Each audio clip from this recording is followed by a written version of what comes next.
Today, we're going to talk about failure. Marketing failure, to be specific. You know when you spend a bunch of money on a thing, whatever that thing happens to be, and instead of getting a big, fat, juicy ROI, it's more like, the key to surviving failure is to build it into the system so that it's a feature, not a bug. Because here's the truth. There's no guarantees in marketing. There are none. And I should know because we have one of the biggest agencies in the remodeling and home services industry, which means that we get more at-bats, and therefore we have more ways to fail in creative ways than most people do. Most of what we do does exactly what it's supposed to do. Builds the brand and generates leads. Some of the things that we do are home runs. They get tons of leads. Our clients are thrilled. Even the occasional grand slam. Then there are triples and doubles. We love those too. And a lot of singles, base hits. You spend money on the thing works, you get a good ROI, you keep doing that thing and you try to make that thing better. And then sometimes there's foul balls, ground outs, sometimes even strikeouts. And sometimes there's that strikeout where you do that big massive home run swing thing and you just freaking miss, and that sucks. Once in a while, we get the occasional double play. That really sucks. Any marketer or agency that tells you you're going to get home runs every time at the plate, they're lying to you.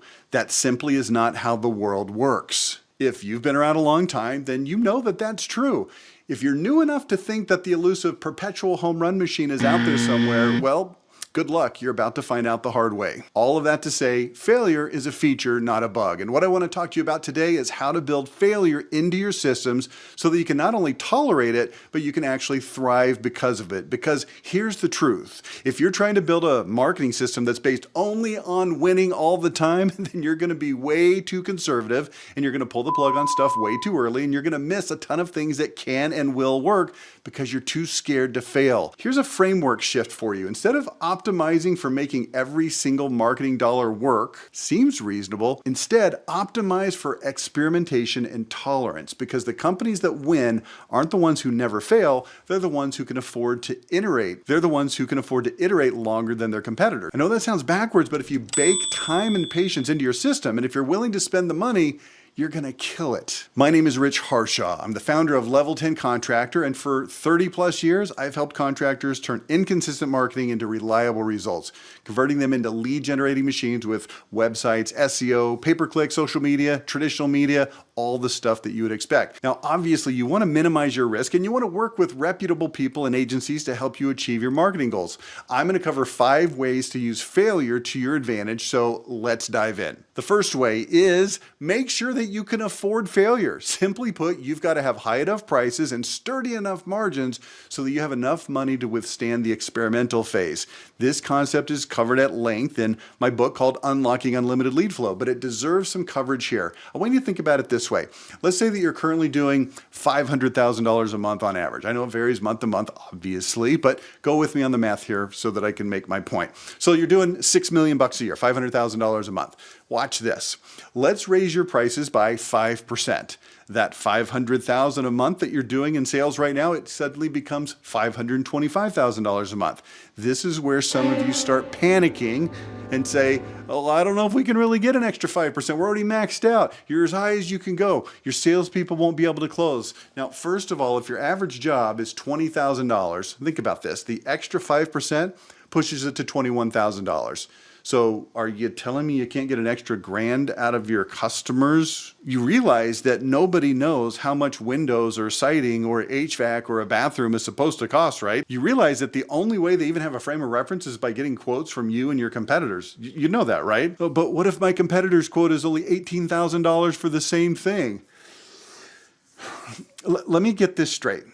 You can sell for 20 against 18, but 21 against 18 or even against 20 suddenly is somehow impossible? Nope. If you can sell for 20, you can sell it for 21.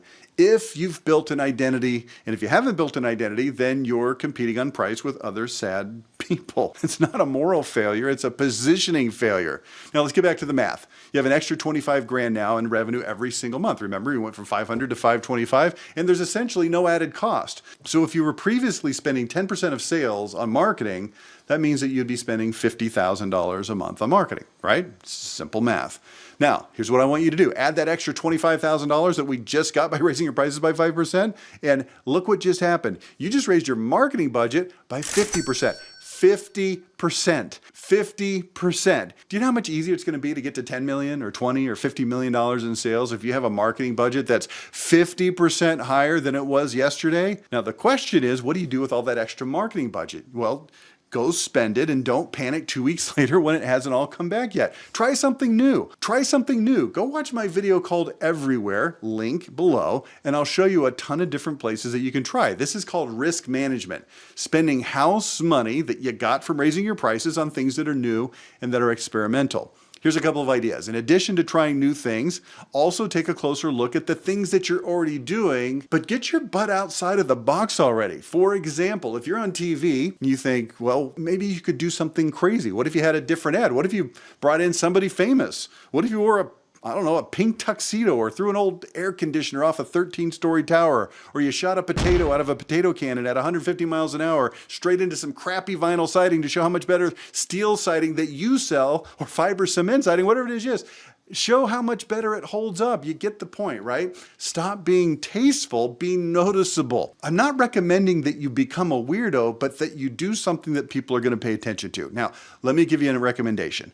I want you to create a board in your office with 25 things that you can try. 25. If you can't list 25 things to try, it's not because there aren't 25 things to do. It's because you're not thinking yet. So get creative, sit down, get all the people in your company that could be creative and put these things on a board, 25 different things that you can try. Go ask ChatGPT if you want to. I don't care. Just make sure you get the list. Now, before you can do any of this, though, you've got to make sure that you can afford to fail. Raise your freaking prices, okay? That's number one. Man, I'm already getting a little worked up on this video, but let's soldier on. The second way to use failure to your advantage is to find another way to not invent the light bulb, which might sound a little strange, so let me explain. It's the Thomas Edison thing. You remember he said, I've not failed when, what was it? He like 10,000 different ways he found that won't work to create a light bulb. That's the thing about failure. Once you do something that doesn't work, now you have another way that you know doesn't work, right? That's information. So here's what I want you to do. Go through that board that I just told you to create. Remember the 25 things, and try some stuff. But before you cross something off and say, well, that didn't work, I want you to go back and try it a different way. And when that fails, try it a different way.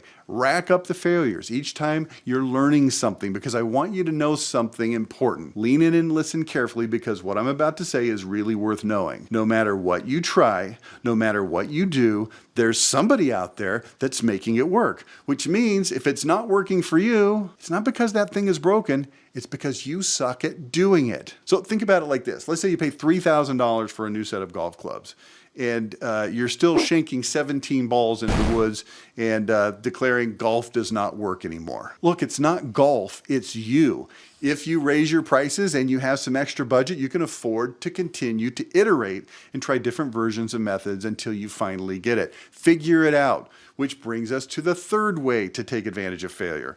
Learn how to do a real post-mortem. Now, this one builds directly on the last point, which is failing a lot. Failing isn't the problem. Failing without learning anything, that's the problem. When something doesn't work, you don't get to just say, well, screw that, it doesn't work. That's not analysis, that's just quitting with an excuse. If you're serious about growth, you have to figure out exactly, precisely, as Jordan Peterson would say, why it didn't work. And here's the real reason most people don't do post-mortems. It's ego.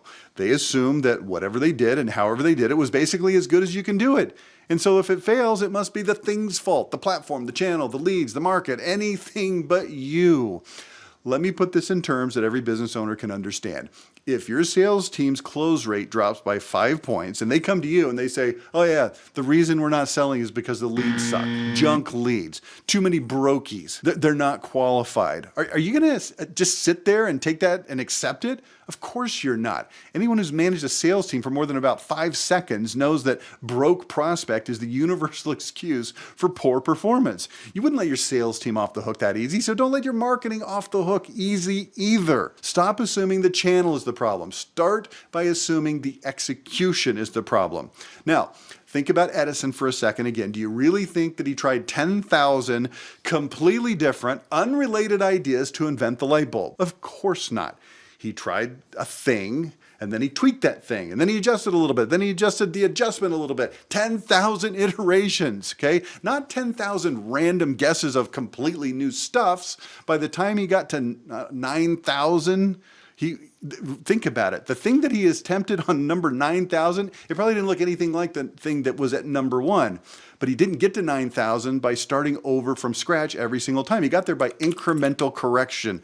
That's how you make real progress. Okay, remember this, because this matters. Anything you're doing that isn't working for you is working for someone else, which means the question is never, does this work? The question is, which part of this am I not making work? That's where the postmortem comes in. Now, at level 10 contractor, this isn't theory. This is how we operate. We assume failure from the start and build it into the system. Take Facebook paid advertising as an example. When we launch a campaign, we don't run a single ad, one ad, and then just kind of hope it works. We'll create and deploy 8, 10, 15 different campaigns in a single month, depending on how far along we are with a given client. Each of these campaigns has different angles, different hooks, different offers, different landing pages, and we fully expect most of them to fail. It's not a bug. It's the design in the system.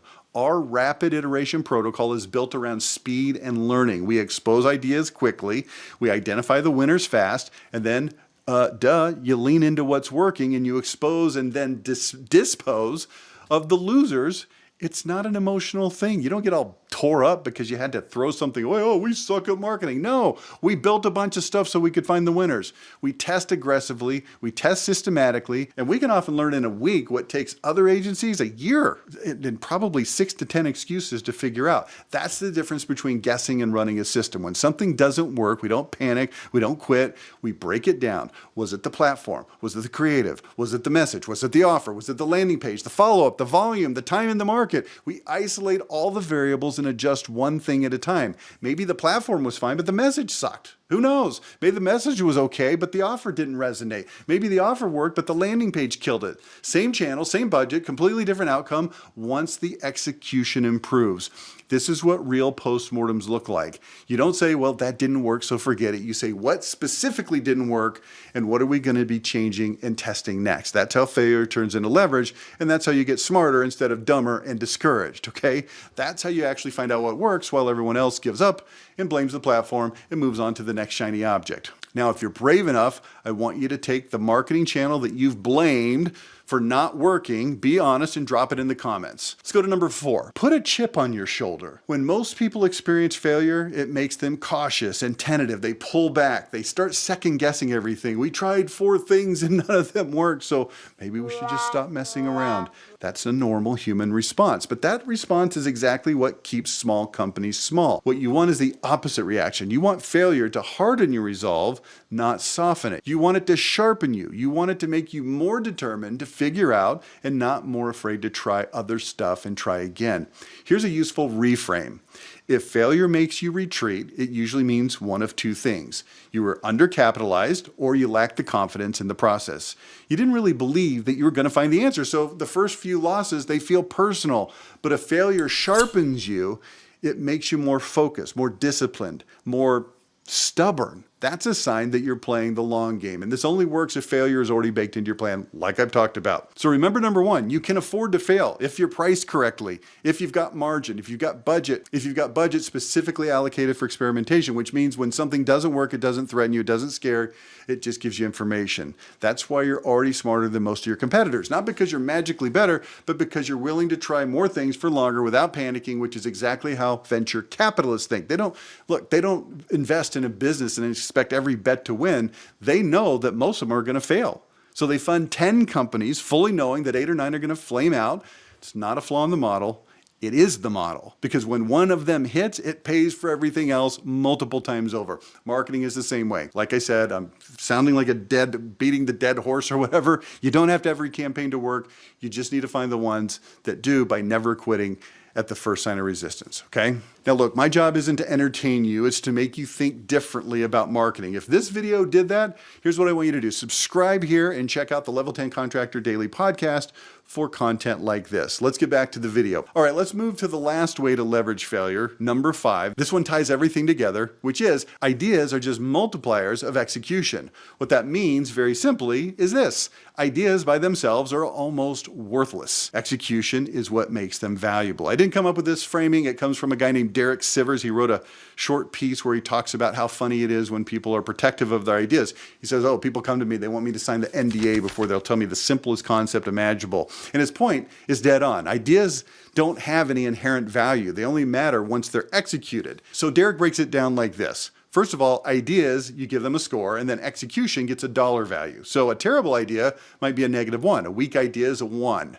A decent idea, let's say it's a 5. A good idea is a 10. A great idea is a 15. A brilliant idea is a 20. Now you have to multiply that by the execution. And remember, that's a dollar figure. So if there's no execution, that's $1. Weak execution, $1,000. Decent execution, $10,000. Good execution, $100,000. Great execution, $1 million. If it's a brilliant execution, then it's $10 million. The point is that you don't build businesses by collecting ideas. You build businesses by executing on ideas over and over until they work. So a brilliant idea with no execution is worth $20, like $20. A pretty average idea that has great execution can be worth millions. This is why Derek Sivers says he doesn't care about people's ideas. He's interested in execution, and this applies directly to marketing. All those things that we've talked about, the 25 ideas on the board, experimentation, failure tolerance, that's the idea side. Execution is everything that we've been talking about since that. Testing, iteration, postmortems, persistence. At level 10 contractor, this is exactly how we operate. We don't assume that ideas are going to work. We know that most of them won't.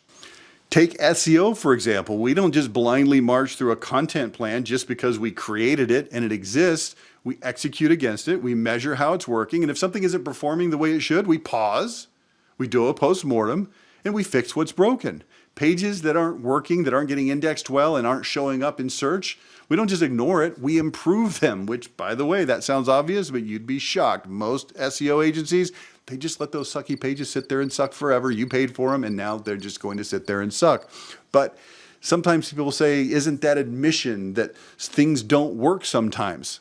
Yeah, that's the whole point here. That is reality. And pretending otherwise is how people stay stuck.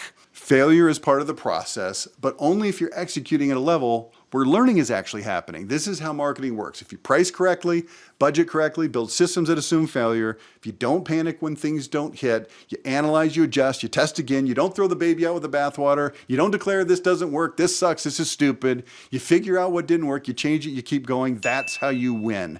So let's bring this all together. Failure isn't something to avoid, it's something to plan for. You don't invent light bulbs by trying one thing and giving up. You don't find winning marketing formulas by running one campaign and declaring the channel dead. You don't grow by protecting your ego instead of examining your execution. The companies that win aren't smarter, they're not luckier, and they're not chasing magic bullets. They're capitalized enough to fail, they're disciplined enough to do real postmortems, they're stubborn enough to keep going, and they execute long enough to find what actually works. That's the entire system. Failure isn't the opposite of success, it's the price of admission. If you can build failure into your thinking and into your budget and into your process, you can stop panicking and start learning. You don't need perfect ideas, you just need to outlast everyone who quits.